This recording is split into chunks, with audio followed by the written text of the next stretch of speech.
And what is our purpose in all this? And let me translate what he said first. Teach your children how to shoot, how to surprise the enemy, and how to ride, and basically, build them up from their childhood. And when Abu Bakr Siddiq said, "What meaneth you, with all this?" He said, "They will become warriors when the time is called upon them." So therefore, in our childhood, it was not something that we were living just to fulfill, but we lived for that. It was our purpose. So therefore, number one, in martyrism, when you die for the sake of Allah, in martyrism as shaheed. And shaheed, it is from the hadith by Muhammad, the Prophet of Islam, when he said, "Ila al-jihad, ila al-jihad." And when Umar ibn Khattab, his second Khalifa, said to him, what do you mean exactly ila al-jihad, ila al-jihad? That is Sahih Bukhari Muslim again. And he said, take their head off their neck. So therefore, basically, we were trained to go and give our life as a sacrifice for our family, because you become the actual Messiah. You forgive 70 of your immediate family to go to heaven, to paradise, without judgment. So therefore, now you are not just a big warrior in heaven, but also to your family. So now when you go to war, you are going for a purpose. You are allowing this, you live in for this, because this is your call in your life. And I never forgot when Yasser Arafat, when he held me under his arm when I was child in his camp in Sabra in Beirut, and he said, "It is children like you that's going to change the world and going to subdue Israel. Jerusalem is our home. Go and subdue it, in the name of Allah, Muhammad, and Islam." So therefore, it was not just a call, to liberate, but it is the call to destroy Israel itself, to destroy the Jews, from the roots of understanding. That this was not a mandate, for me. It was for hundreds of thousands of children. 14,000 of them died in civil war in Lebanon, just taking weapon and taking food and taking bombs to kill Christians. At least 10 people when they die. So this is happening all over the world. If you read the ABC and you do child soldiers, you'll find report from from Waziristan to Kurdistan to Afghanistan to Iraq. A lot of children soldiers today are rising to do the work, because children are innocent, and whatever their family tell them to do, they will live to do it. I lived in Lebanon, and I lived in many different countries. It was the easiest thing to recruit children from the street and bring them in home. And now you give them a weapon and you give them identity, is you're a Muslim, and go bring about Islamization of the world. So this is an ideology that is changing the world completely, and it's done by imams. My situation by imams, and many other by imams, like when you see in Pakistan. Pakistan is not in a state of war, but yet there's several schools over there. One of them had 3 years ago, it's in BBC as well, where they had a shootout with the police, where they had over 5,000 children kidnapped from the street to teach them martyrism. And then you see this happening in Mideast, even in Egypt. Those children that go under tunnels from Egypt to Gaza strips to take weapon and to take all this. These are children. Why? Egypt is not in a state of war. So therefore, this is a mandate. It's a commandment by Muhammad, the Prophet of Islam himself. Abdullah Kunda, thank you, Kamal, for sharing that. Obviously, you've got again personal experience with being raised in that environment. Abdullah, could you talk to us a little bit about this and your perspective, responding at all to what Kamal has just shared with us about it being a purpose, about it being a martyrdom, to go back and take back the land and to do it with a very focused approach. Sure, Chris. Can I just ask Kamal, I assume that he can hear me, where his family lived prior to 1948? You hear that, Kamal? prior to 1948 in Lebanon. Oh, so you're not Palestinian. No, I am not Palestinian. I'm Oh, Lebanese. pardon me. Sorry, I thought you were Palestinian. I called you Palestinian before. Excuse me. Look, Chris, and that question wasn't meant to be derogatory. I was assuming that Kamal was Palestinian, and so that he would be able to give us an idea from his own family's testimony of what life was like prior to going into a Lebanese camp. My wife is Palestinian, and her immediate family after 1948 did go into a camp in Lebanon, just to the north of Tripoli, and they will be able to tell you that other than from help from the United Nations, they had effectively nothing. They lived in squalor, in flats. Basically, everybody that was employed, Palestinians that is, were required to essentially be employed by the UN. Their schools were supplied by the UN. Their hospitals were supplied by the UN. Now, this is still the reality of Palestinian people today. So and Kamal touched on a beautiful thing, that it's very easy for extremists to target children. Why is it so easy? Because these people were ejected from their land in 1948. Children today still have poor access to school, poor access to hospital, poor access to work opportunities, even poorer access to tertiary education, etc. Hence why we have the Palestinian exodus from Israel and from the surrounding territories where they have lived in camps since 1948. And I mean, in reality, Chris, if I were to ask you, would it be hard for you to as a child take up arms if you had no elementary school, if you had no access to hospital, if you saw your uncles, aunties, parents dying at the age of 30 or less because of, poor access to even antibiotics? I'm sure that you would say, well, you know what, it would probably be pretty easy to be convinced by extremists to do something that's wrong.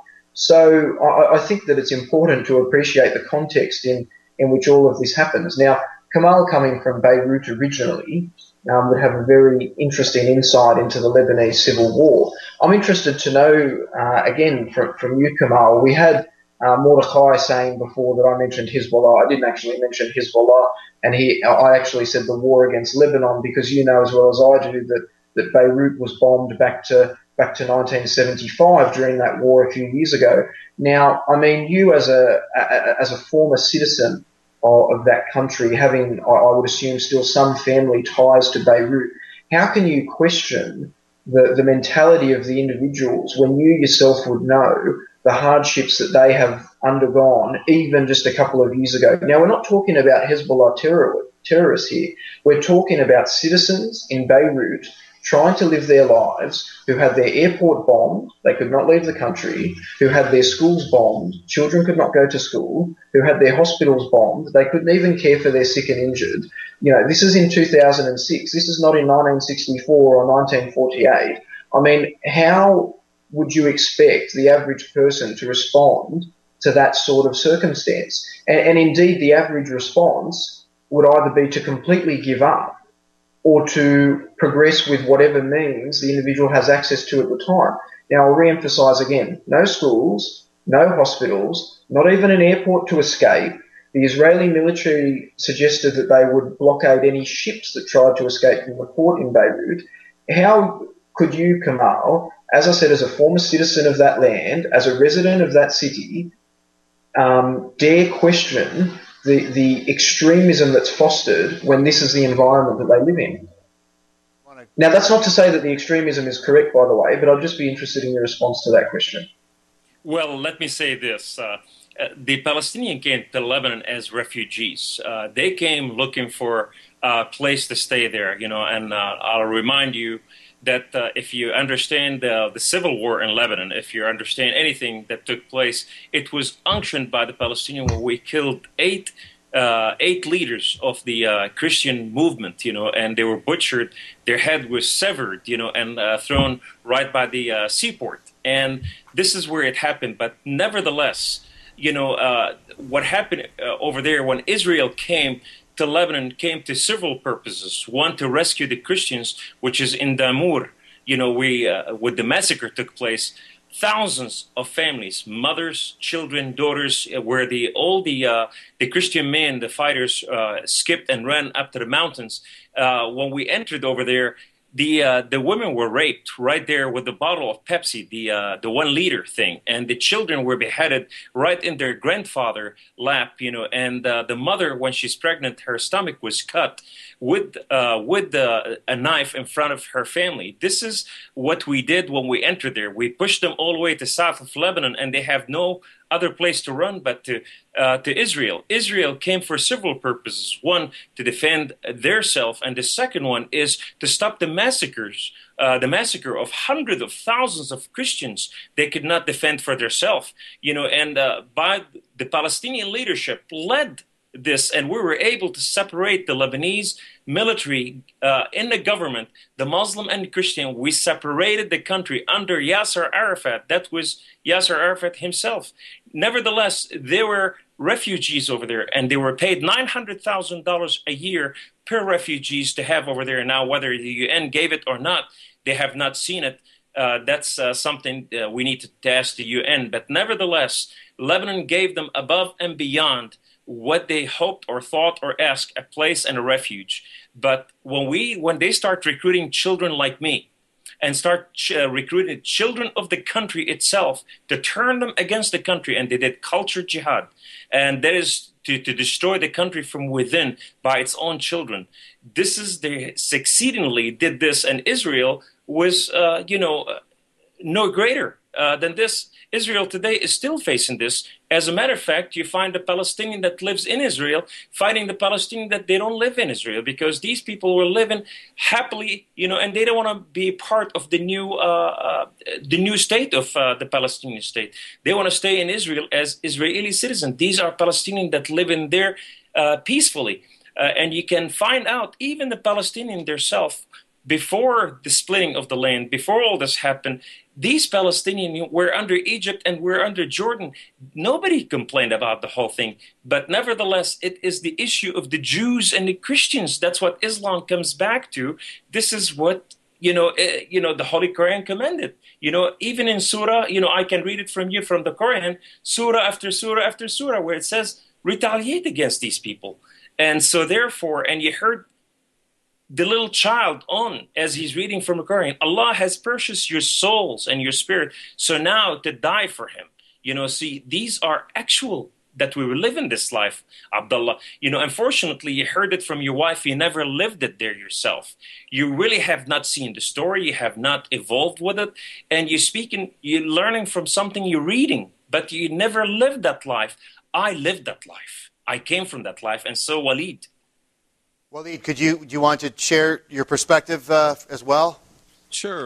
Abdullah is always trying to make the whole issue of jihad to be Palestinian-centric. This is why he asked Kamal, what were your family doing prior to 1948? Because it's always a Palestinian-Israeli issue, and the cause of martyrdom in Islam is always the Israeli aggression in Lebanon and the Israeli aggression in Palestine, and the whole idea with the refugee issue. Abdullah needs to educate himself on the refugee issues of Jews from the Muslim lands. You have 850,000 Jews forced to go nowhere else but to Israel. Their property were confiscated. These are Jewish Arabs. These are Jews of Iraq, Jews of Libya, Jews in Syria, Jews all over the Middle East. When was the last time he addressed their issue? I asked Brother Abdullah for a confession. I said, excuse me, is there any confessions in Islamic history? We in Christendom have tons of confessions. We talk about the Crusades galore. We critique each other galore. The question I asked him is there any confessions that Tariq ibn Ziyad invades Spain? So he came out with an answer that basically Tariq ibn Ziyad had not an aggressive war, it was a defensive war. So I guess then the invasion of Islam against Turkey, Constantinople was taken over through, of course, Christian aggression against Islam, and Persia was also Persian aggression against Islam, and the Byzantium Empire was the Romans aggression against Islam. Everyone seems to be aggressive against Islam, and Islam has no aggression towards anyone. I'm still yet to see that confession that I've requested from him. There is no confession whatsoever. Simply the twisting of history, always to be the fault of everybody else except the Muslim nations themselves.